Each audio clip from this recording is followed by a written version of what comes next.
Hello everyone, this is me, Merle Stani Vlog. I hope you're all doing well today guys.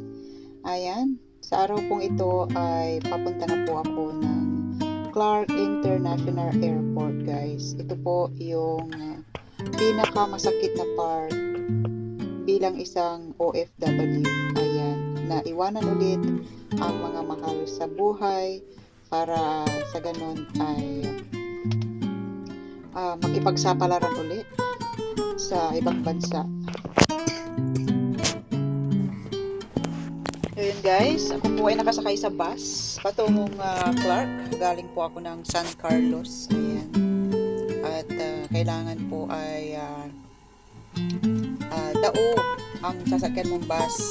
Magdadaan po siya sa Dao. Kasi yung ibang bus po na papuntang Maynila ay hindi po siya dumadaan ng Dao. So kailangan mo itanong mo mauigi kung hindi iba yung way. So papunta ka ng Maynila. So waste of time.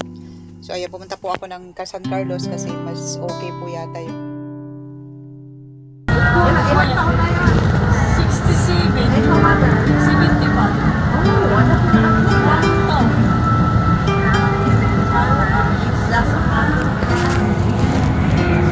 Meron na sobrang ganda eh. Hindi, ang dami. 32 years old, 35 years old. Ang dami sa akin. Kaya ang napili ko kayo. Mabait. Na mapagmamanin. Pero ang dami nililigo sa akin doon sa paligid sa ha? San Antonio Marte? Sa Antonio. Ang sasyo? Sambales. Ay, Sambales. Oh, lagpas mo. So, ano Sambales na? Oo. Hindi taga-akin. So ayun guys, nakaka-inspire yung istorya ni Lola guys. Nakikinig lang ako sa dalawang alin na nag-uusap. Ayun, si Lola daw ay nakatagpo ng kanyang love life sa loob ng bus. So may gabi daw sa kanya, and then nag-usap-usap sila hanggang sa naging sila. So ngayon ay, I think 1 taon na yata sila. And pupuntahan niya ang kanyang boyfriend sa somewhere in Pampanga. So ayun. Ay si Lola naman ay 75 years old na, kaya medyo hirap siyang pati umihi, inantay pa namin siya kasi syempre may edad na, so kailangan siyang alalayan. So ayun, ang pag-ibig nga talaga pag tinamaan, 'di ba? So sa mga sa mga katulad kong single na age doesn't matter. Malay natin pag 60 na tayo saka natin matagpuan ang ating pag-ibig, ang ating tunay na pag-ibig, 'di ba? So huwag tayong mawalan ng pag-asa. So yun, napaisip lang ako na kasi sa akin, sabi ko at the age of 40s ay sabi ko ay naku, mahirap na ako makahanap ng ng totoong magmamahal sa akin kasi sa age kong ito, ganyan, 'di ba? So walang imposible sa paano. So ayun guys, nakababa na ako ng Dao. So ayan naman ay nasa na tayo. Nag-transfer naman ako ng van. Papunta naman tayo ng Clark International Airport na tayo guys. So ayan, hindi ko na naipakita yung video kasi hirap po akong magbitbit ng luggage ko kasi pagbaba mo ng bus ay ikaw ang and mayroong tumulong din sa akin pero kailangan ko mag-message kasi syempre maraming tao, baka mamaya masalisihan. So ayan, iningatan ko. So ayan, pagsakay ko ng van, ayan, nagbayad po kami ng 150, hindi pa rin parehas, minsan 200, ayan ay 150, 180 ganyan. So puno din po kami, mag-aantay lang siyang mapuno and then saka lalarga. So ayan, may mga kasabay din po ako, lahat po yan ay papuntang international airport ng Clark. So ayun, napakadali po ang bumiyahe papuntang Clark galing ng ng norte, galing ng Pangasinan. Kaya mas pinipili ko na lang na dito na lang bumaba and mag-flight kasi nag-isa na lang akong bumabiyahe. So sa Maynila po kasi guys, may takot po ako kasi alam nyo na, sa Maynila masyadong crowded, airport pa lang po masyadong crowded na. And syempre pagbaba mo ay magtataksi ka pa papuntang bus station. So yun ang takot ko, and may phobia po talaga ako biyaheng mag-isa, lalo na pag diyan sa Maynila.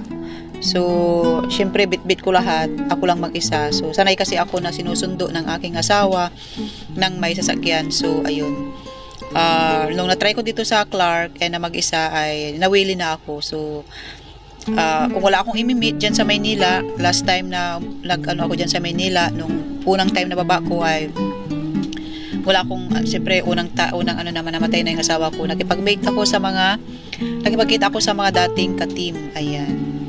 So doon ako bumaba. So ayan guys, dito na po ako sa Clark. Napakalawak po, napakalinis, and walang masyadong sasakyan. And syempre unang flight din po ata kami. So kaka-open lang ng ng airport. So and konti lang talaga ang pasahero dito, katulad ng Maynila, kasi sa Maynila alam natin na international talaga ang dami. International din dito guys, pero hindi ganoon kadami ang flights. So napakatahimik. Ayun guys, papasok na po tayo. Napakalinis and ang ganda ng ambience. So ayan, kung may time ka pa, pwede ka dyan mag-video-video, ayan, makipag-usap muna sa family. Pero sa loob po, napakaluwang, and pwedeng pumasok po pala dyan ang pamilya dyan sa loob. Hindi kagaya ng Maynila na hanggang labas lang. Dito po ay pwede. So ayan, pagpasok ko guys ay chinik ko yung aking gate number. Ayan, kung saan wala pa kasi sobrang aga ko. So ayan, nag-decide po akong mag-ikot-ikot and lunch muna. Kasi dumating ako dyan ay mag-11 yata. And ayan, wala pa ang aking flight. Ayan po guys, so diba, ang ganda, ang linis, napakaliwalas. Ayan, marami din pong mga guard na umiikot. Ayan, so sa mga taga norte, dito na lang kayo bumaba.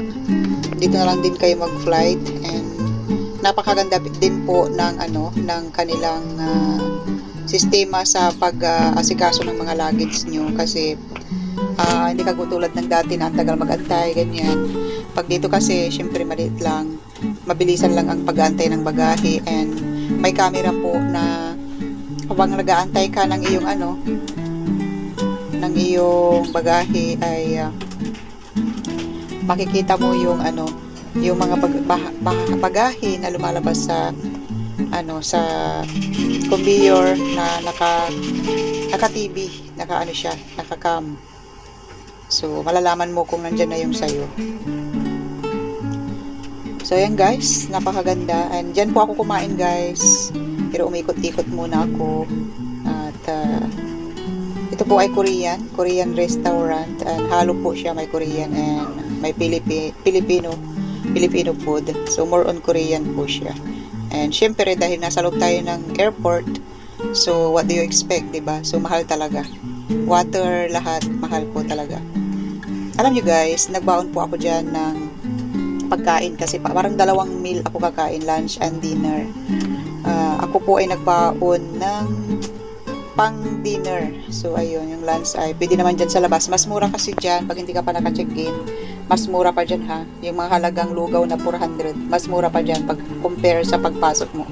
After mong mag-check-in dun sa after immigration, mas mahal po doon. So ayun guys, order po ako dyan guys ng na-feel kong kumain ng lugaw. So ayan, naglugaw po tayo dyan, ayan po. At nawala po yung picture ko, so kinuha ko po siya sa live. So ayan po guys, ay halagang 400 pesos. Ayan, may isang itlog and manilaw-nilaw na lugaw, kulay gold. So gold din yung presyo niya. So biruin nyo guys, $400, ay 400 peso. So 1 kilo na ng baboy, diba? Kaya nung last na napansin ko na yan, nalaman ko na ganyan kamahal. So kasi bumili ako nung last year, bumili ako dyan ng sandwich, hindi ko rin nagustuhan. Nasa 200 to 300 plus din. Ham and cheese or tuna, mamili ka. Pero hindi ako kasi mahilig sa tinapay.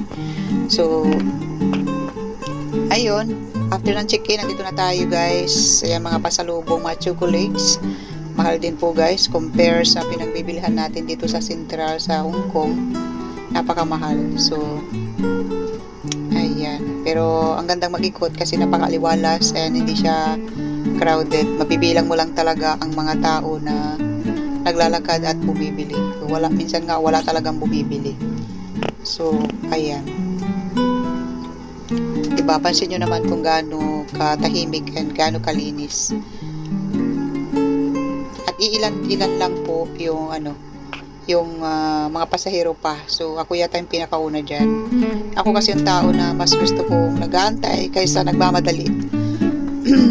So, biruin nyo ang flight ko ay 7, pero umalis na ako ng bahay ng anong oras ako umalis ng bahay? I think 7, magsi-7 o mag-8, ganyan. Kasi ayoko nag-aapura. And syempre, hindi natin alam pag umuulan, matraffic ako sa daan. So, much better para sa akin na mag-antay sa airport kaysa mag-aalala ako sa daan na malate, ganyan. So, may nakasabay po ako dyan na Ali, and I think first time niya bumaba dyan. And pag Cebu Pacific kasi guys, ay wala pong refund. So, mapilit siya. So, sinamahan ko kasi hindi pa niya na-try. So, sinamahan ko siya sa opisina kung saan makakapag-refund. Pero yan ay depende po kung anong airlines mo. So, ayun, wala kami nakuha kasi sa Cebu ay wala po. So, ayun. Ayan na, ay malapit na tayo sa lumipad. Dito na tayo sa loob ng airport. So, ayan, ang pinakamahirap masakit sa isang OFW. Yung pauwi, excited, pero yung pabalik ay nakakadurog ng puso. So, ayan, work ulit tayo. At alam ko naman na ang Diyos ay naging nandyan para biyayaan tayo and subaybayan tayo, lalo-lalo na ang ating mga anak, di po ba? So, ayun, this is me, Maris Dani Vlog. Thank you so much for watching. God bless. God is great.